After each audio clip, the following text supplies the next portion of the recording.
朋友们好，欢迎来到江风奥妙。大家应该都已经被新闻轰炸过了，美以联军以摧枯拉朽之势，直接把中东那个不可一世的神权政体打得落花流水。更震撼的是，他们这次连掩饰都不掩饰了，明牌就是为了推翻独裁，然后隐忍了几十年的伊朗人民冲上街头，亲手接管了这个满目疮痍的国家。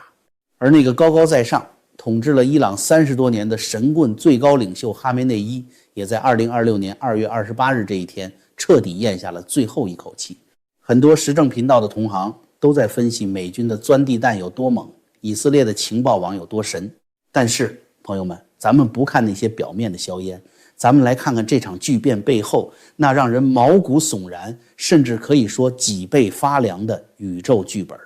当我把哈梅内伊这个人的政治生命线画出来的时候，我手里的咖啡差点洒了一地。各位，我们来看看他统治的起点和终点。他是在哪一天正式就任伊朗最高领袖，戴上那顶象征绝对权力的黑色头巾的？是1989年的6月4日。他是在哪一天两脚一蹬去见他所谓的真主？是2026年的2月28日。把这两个日期放在一起，你品，你细品。对于全世界其他国家的人来说，这或许只是日历上平凡的2天，但是对于我们整个华人世界来说，这两个日期简直是刻在骨子里的2道血淋淋的伤疤。前者是1989年的6月4日，是无数中国人心中永远无法触碰的痛，是长安街上的履带和鲜血。后者是2月28日，是台湾历史上最沉重的历史悲剧，是本省与外省、威权与平民之间撕裂的起点。一个远在中东，跟华人文化八竿子打不着的极端神权独裁者，他一生最高光、最嗜血的权力周期的起点和终点，竟然精准无误地卡在了华人世界最惨痛的2个国殇日上，这是巧合吗？心理学大师荣格曾经提出过一个概念，叫做共识性，意思是说，这个宇宙中看似没有因果关系的事件，在某种深层的意义上是相互关联的。这就好像在冥冥之中有一个无形的编剧，把全世界所有独裁体制的命数用一根看不见的锁链死死地绑在了一起。今天我们就来扒一扒这根命运的锁链究竟是如何运作的。因为2026年正好是传说中让人闻风丧胆的赤马红羊节的开局之年。而伊朗作为这场大劫的第一张骨牌，它倒下的姿势不仅仅是在还历史的债，更是在向东方那个最大的目标发出最后的死亡预告。要想看懂2026年的结局，我们必须把时间拨回到37年前那个风云变幻的1989年。我们常说，权力的更迭往往伴随着血光。在神秘学和占星学里，有一种说法叫做血契，也就是 blood pact。 当2个截然不同的地理空间在同一个时间节点上发生巨大的权力震荡，并且都伴随着对平民的残酷镇压时，这2个政权的国运就会在能量场上发生量子纠缠，从此同呼吸共命运。我们来还原一下1989年6月初的那几天。在伊朗首都德黑兰，上一任精神领袖，也就是那个发动伊斯兰革命，把整个伊朗从世俗化拉回中世纪的霍梅尼，躺在病床上奄奄一息。他在6月3日的深夜咽气。几个小时之后，也就是6月4日的清晨，伊朗的权力核心经过短暂而激烈的暗箱操作，将哈梅内伊推上了神坛，正式成为新的最高领袖。而在同一时间的地球另一端，北京，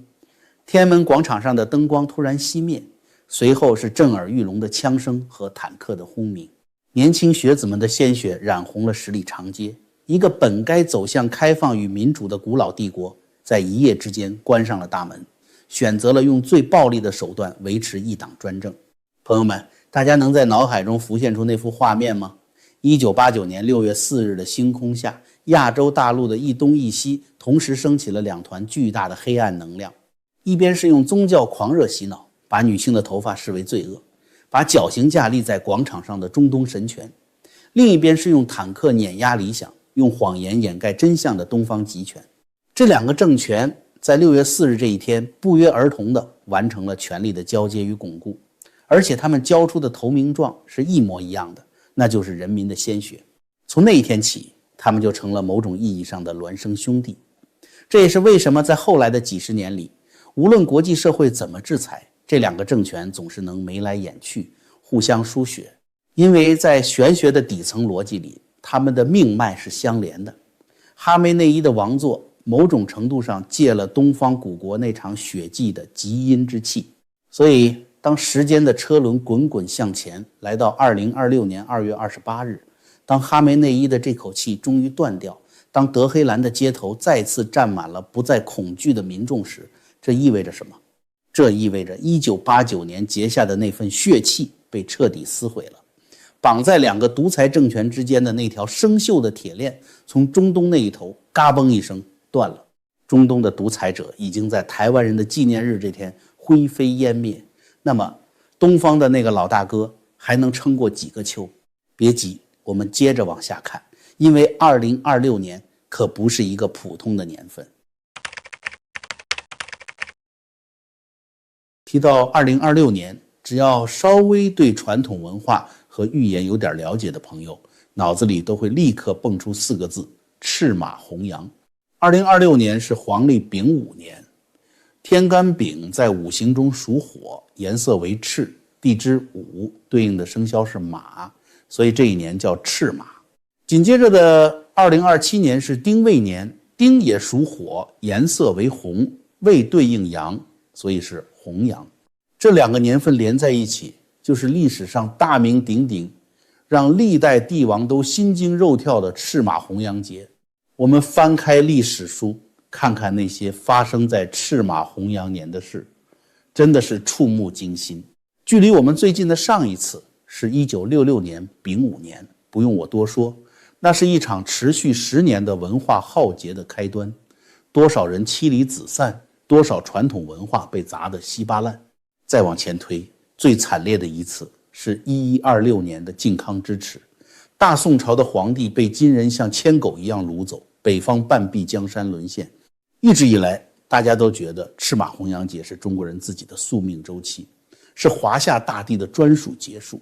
但是今天我要给大家抖一个真正的猛料，一个隐藏在历史深处，连很多历史学家都没有注意到的事情。你知道历史上那些把中原王朝推向赤马红羊节深渊的毁灭性力量，它的源头究竟在哪里吗？不在漠北，不在江南，而是在今天刚刚被战火洗礼的伊朗。我们就拿1126年北宋灭亡的靖康之耻来说，金国的骑兵为什么能那么轻易地踏破汴京？因为当时的北宋内部已经烂透了，而给北宋经济和军事造成致命一击的是爆发在江南的方腊起义。方腊这把火直接烧毁了宋朝最富庶的东南6州，把大宋的国力彻底掏空。那么问题来了，方腊是靠什么把老百姓组织起来造反的？历史书上写得很清楚，他信奉的是什菜释魔教。这个名字听起来怪吓人的，它其实是当时官方对一种地下宗教的贬称。这个宗教真正的名字叫做明教。说到明教，看过金庸小说的朋友肯定不陌生，张无忌就是明教教主。但是小说归小说，历史上的明教它的学名叫做摩尼教，而摩尼教的发源地在哪里？就是在古波斯，也就是现在的伊朗。摩尼教大约在唐朝时期沿着丝绸之路传入中国，它宣扬光明最终会战胜黑暗，这种极具煽动性的教义迅速在社会底层生根发芽，成为了中国历史上历代农民起义的最强精神武器。从宋朝的方腊到元朝末年的红巾军，再到后来建立大明王朝的朱元璋，国号明也与明教有着千丝万缕的联系。这些颠覆中原政权的力量背后，都飘荡着来自波斯的幽灵。朋友们，听到这里，你是不是觉得背脊有点发凉了？1000年以来，发源于伊朗这片土地上的神秘宗教力量，一直是以一种暗线的形式，作为中国发生王朝更迭应验赤马红阳节时的超级催化剂。波斯简直就是东方历史结束的一个远程能量源。而现在时间来到了2026年，又一个赤马红阳节的开端。这一次历史的剧本发生了翻天覆地的变化。这个千年以来一直在向外输出造反能量的源头伊朗，他自己先崩盘了。美以联军的炮火加上伊朗人民的怒吼，直接把这个神权政体连根拔起。这说明了什么？这说明在现代全球化的格局下，传统玄学的气数已经不再局限于单一国家了。这一次的赤马红阳节是一场清算全球集权体制的世界级大节，而第一张骨牌精准无误地砸在了千年宿命的源头上。伊朗的应节等于是拔掉了插在历史主机上的一根电源线，接下来那股摧枯拉朽的能量将毫无保留地涌向那个最大的也是最后的独裁堡垒。朋友们，面对这样一个充满变数，甚至可以说能量极度躁动的历史转折点，我们每个人该如何自处？历史的巨变往往伴随着社会的动荡，在这种大时代的风浪中，保护好自己的健康，守护好家人，留着强健的体魄去亲眼见证集权的倒塌与真相的大白。这就是我们普通人当下最重要的事情。说到这里，江峰又要跟各位老朋友分享一个守护健康的法宝了。这也是我自己在日常高强度的工作中保持精力充沛的秘密武器——普瑞堂。一会儿我们会讲到2026年是玄学上的纯火之年，天地间躁动着烈火。其实我们人体也一样，压力一大，年纪一上来，身体就容易有虚火。这种时候如果随便吃补品，往往会虚不受补。而普瑞堂的玄宝黑参最让我折服的就是他们对古法匠心的坚持。他们选用韩国年份纯正的6年根高丽参，而且在种植上坚持不补种，保证参龄100%纯正。更绝的是，他遵循了400年的古法9蒸9爆工艺，足足历时60天纯手工制作。这9次蒸晒把人参里的燥火彻底去除，只留下温润的精华。就像加拿大的一位观众张先生分享的，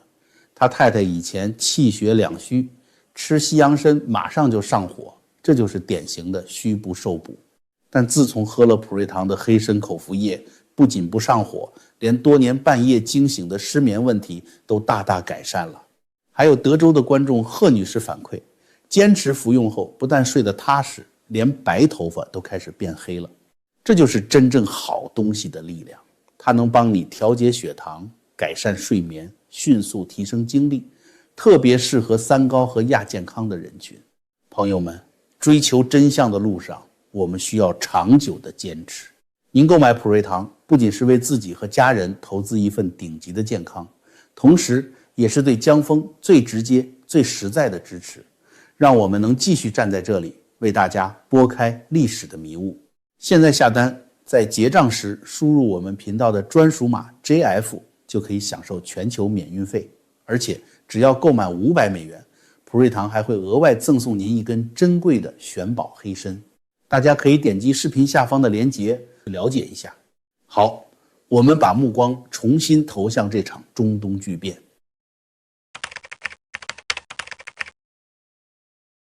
如果说历史的暗线已经足够让人震惊，那么我们再从东方传统的五行玄学来看看2026年的这场中东巨变，你会发现连老天爷都在精确计算着每一个变数。我们刚才说了，2026年是丙午年，在天干地支的五行属性里，这里面藏着一个极其可怕的密码。丙代表的是天上的太阳之火，是至刚至阳的猛烈之火，而地支午代表的则是地上的炉野之火，是能够融化万物的烈焰。天干和地支都是火，而且是极强的火，所以在命理学上，2026年被称为60年一遇的纯火之年，或者是极阳之年。在纯火之年，整个宇宙的能量场都处于一种极度躁动爆发的边缘。而在地球上，哪一片土地对这种火的能量最为敏感呢？没错，还是伊朗。大家可能只知道现在的伊朗是一个严格的伊斯兰什叶派国家，但很多朋友可能不知道，在阿拉伯人带着古兰经用弯刀征服这片土地之前，古波斯帝国有着自己传承了几千年的本土信仰，这个信仰叫做武教，也就是我们常说的拜火教。拜火教将火视为至高无上的神圣象征，代表着光明、纯洁和真理。可以说，伊朗这片广袤的高原，它的地脉、它的风水、它的地气，本质上就是属火的。这是一片崇拜光明、充满了烈焰基因的土地。但是，自从1979年伊斯兰革命以来，那群穿着黑袍、戴着黑头巾的神棍们，用极端保守的教义给这片属火的土地罩上了一层厚重而压抑的黑布。他们压制女性，让他们包裹在毫无生气的黑纱里；他们压制言论，把任何一点追求自由的火星都残酷踩灭。他们以为用恐怖统治就可以永远封印这片土地的灵魂。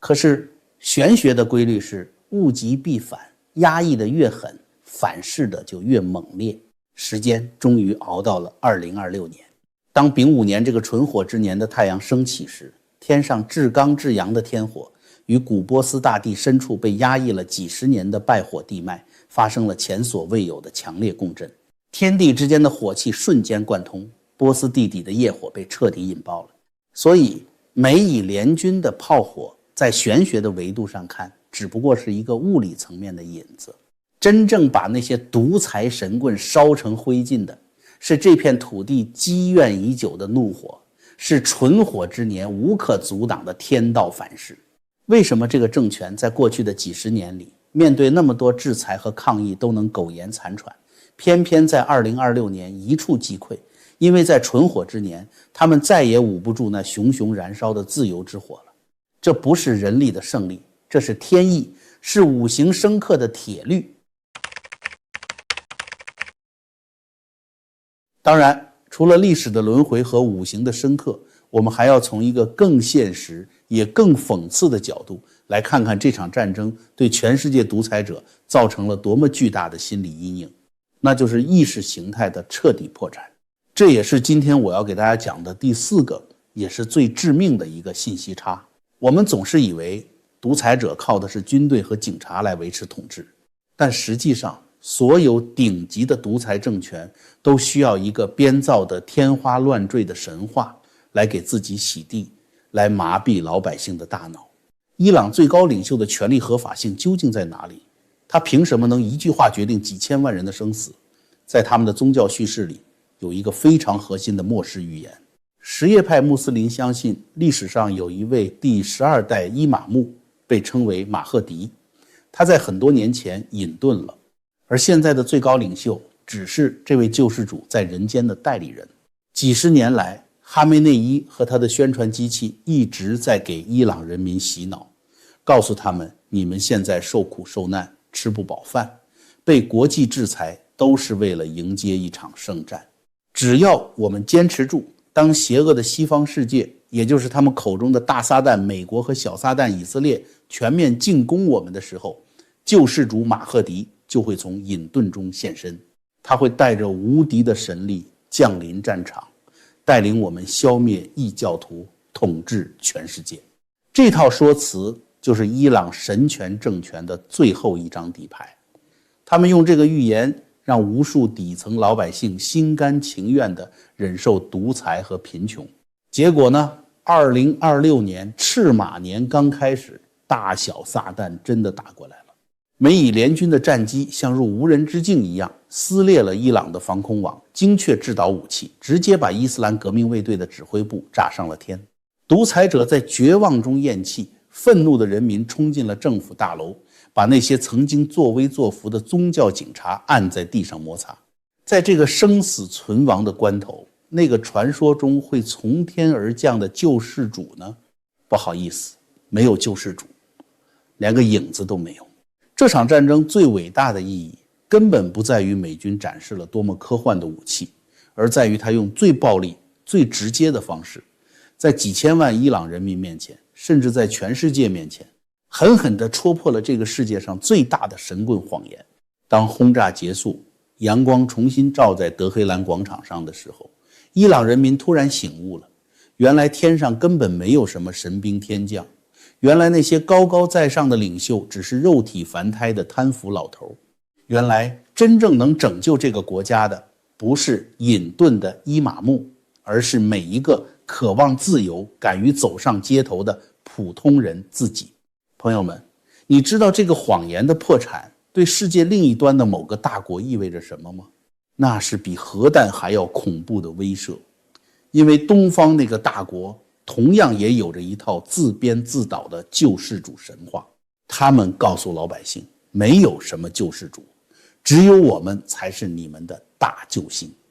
他们宣扬东升西降，宣扬自己的体制是宇宙真理。现在他们眼睁睁地看着自己的铁杆盟友，那个靠着预言和洗脑统治了40多年的政权，在真相和武力面前像纸糊的一样灰飞烟灭。人民一旦不再相信谎言，独裁者的枪炮就是一堆废铁，底牌已经被掀开，这才是让全世界所有还在苟延残喘的集权国家感到发自灵魂深处颤抖的真正原因。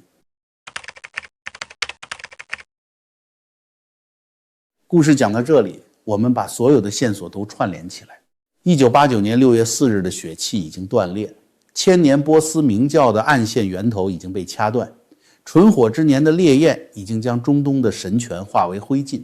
而那个自欺欺人的救世主谎言也成了历史的笑柄。第一张骨牌已经以最惨烈也最痛快的方式倒下，那么接下来呢？我们不得不再次翻开那本被称为东方预言奇书的推背图。在推背图第46项中，有这么一句让人细思极恐的谶语：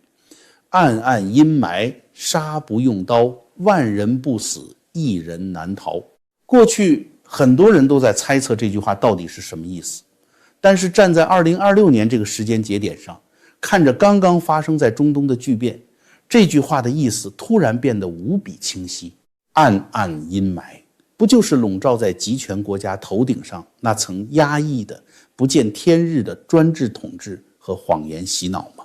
杀不用刀，这不正是现代信息战、心理战以及人民觉醒后那种不需要流血就能让政权瘫痪的强大力量吗？美以联军摧毁的是军事设施，但真正杀死那个神权体制的是人民心中对于谎言的彻底摒弃。而最后那句万人不死，一人难逃，简直就是为所有独裁者量身定制的墓志铭。当历史的清算到来时，广大的黎民百姓终将迎来新生，而那个高高在上、作恶多端的一人独裁者，无论躲在地堡里，还是有着多少警卫的保护，终究逃不过天道的惩罚。哈梅内伊已经应验了这句话，下一个又会是谁呢？赤马年的狂奔才刚刚开始，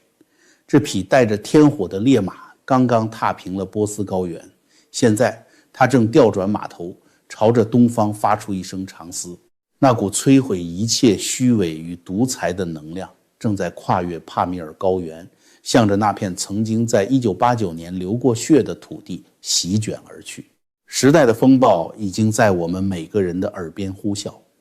多米诺骨牌的第一张已经倒下，第二张、第三张的倒塌只是时间问题。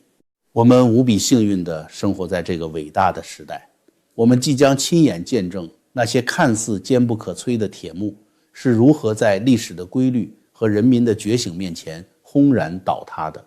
好啦，今天这期节目真的是火力全开，信息量大到我自己讲完都觉得头皮发麻。如果你也觉得这期节目解开了你心中的某些疑惑，或者让你看到了不一样的历史真相，请务必动动你的小手，给这个视频点个赞。你的每一次点赞，每一次分享，都是对我们最大的支持，也是在帮助这些深藏在历史帷幕背后的真相传播给更多的人。还没有订阅频道的朋友，赶紧点击订阅并打开小铃铛，因为在这个魔幻的2026年，世界局势瞬息万变，下一张骨牌倒下的时候，我会第一时间在这里为你进行最深度的硬核解码。我们下期节目不见不散。